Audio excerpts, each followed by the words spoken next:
Have you ever noticed how knee pain seems to arrive without warning? And one week you're fine, you walk to the kitchen, you climb the stairs, you don't think about your knees at all. Then one morning you stand up and there it is, a stiffness, a soreness, a quiet ache that wasn't there before. For a lot of people, this happens somewhere after 60. And the first question is almost always the same. Where did this come from? It feels sudden. It feels like something broke overnight. But I've noticed over many years that the knee rarely works that way. The pain may be new, the change behind it is not. I'm Akira. I spent many years as a physical therapist, first in California and now here in Japan. And today, I'd like us to look at this together, not as doctor and patient, just as two people trying to understand a body that's getting older. Because once you see what your knees are actually doing, the fear tends to soften. Let's start with that feeling of suddenness. When pain appears overnight, it's natural to assume the damage did too. But the knee is slow, it changes quietly over years, and it doesn't send you a message every step of the way. Think of it like a road with a small crack. For a long time, cars pass over it and nothing happens. The crack is there, but it doesn't matter yet. Then one day it widens just enough, and suddenly you feel every bump. The crack didn't appear that morning. You simply crossed the point where you could feel it.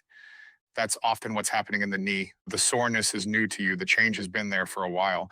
And that's actually good news because a slow change is a change you can work with. So let's look at what's really changing inside.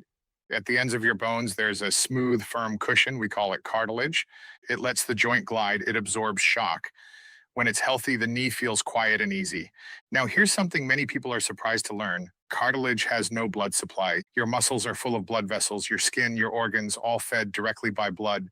But cartilage is different. No vessels run through it. Blood does not feed it directly. So this raises a simple question. And if blood doesn't feed the cartilage, then what does? The answer is movement. Let me explain what I mean. Inside your knee, there's a thin fluid. It surrounds the joint and carries nutrients. And the cartilage soaks up that fluid the way a sponge soaks up water, but a sponge sitting still stays dry on the inside. To move fluid through a sponge, you have to press it and release it, press and release over and over. That's exactly what your knee does when you move. Each step gently squeezes the cartilage, then lets it expand. Fluid moves out, then flows back in. Nutrients come with it. So movement isn't what wears the knee down. Movement is how the knee feeds itself. But I want you to sit with that for a moment because it changes everything that follows. For years, many of us were taught to think of the joint like a machine part. Use it and it wears out. Rest it and you save it.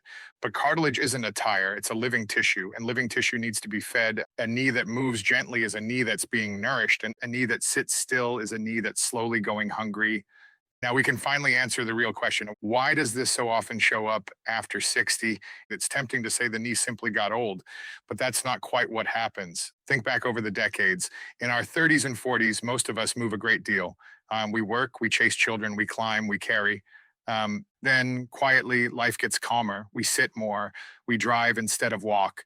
The long days on our feet become shorter. None of this feels like a decision.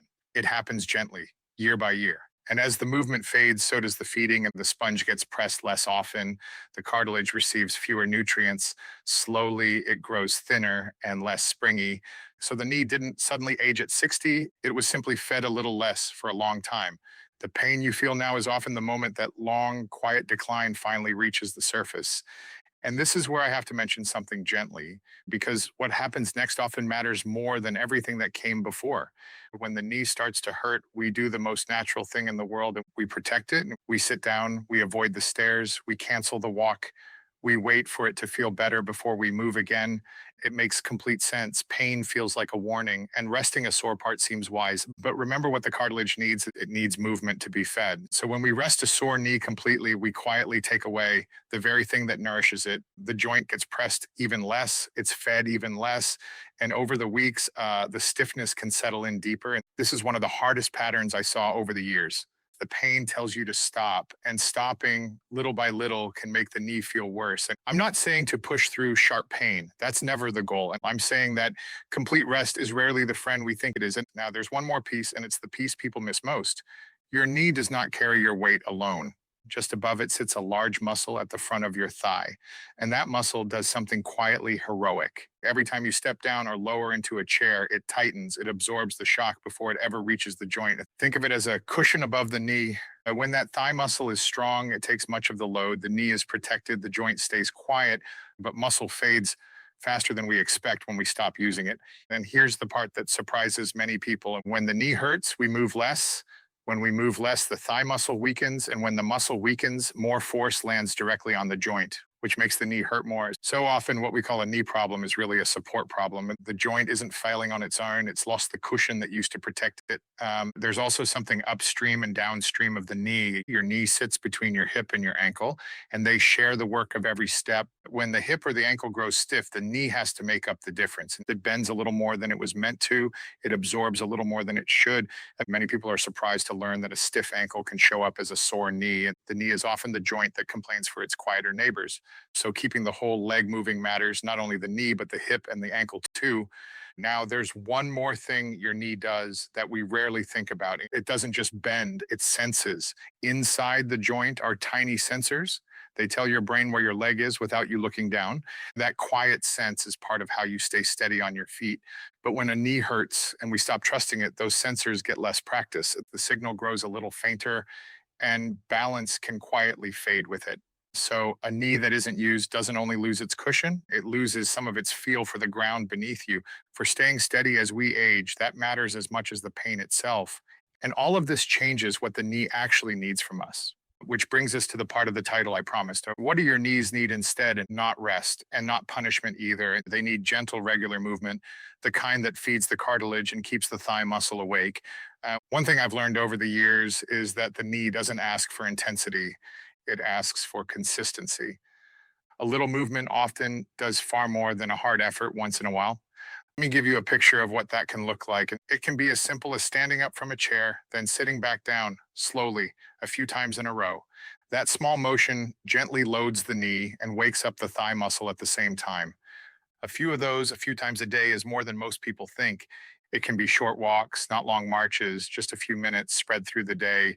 Every step is a small press on the sponge, a small meal for the cartilage. And it can be a gentle bend and straighten of the knee in the morning before you even stand, which brings me to something you may recognize. Have you noticed the knee often feels worst first thing in the morning? And there's a reason for that. Overnight, you're still for hours. The fluid in the joint settles. The sponge sits unpressed all night long.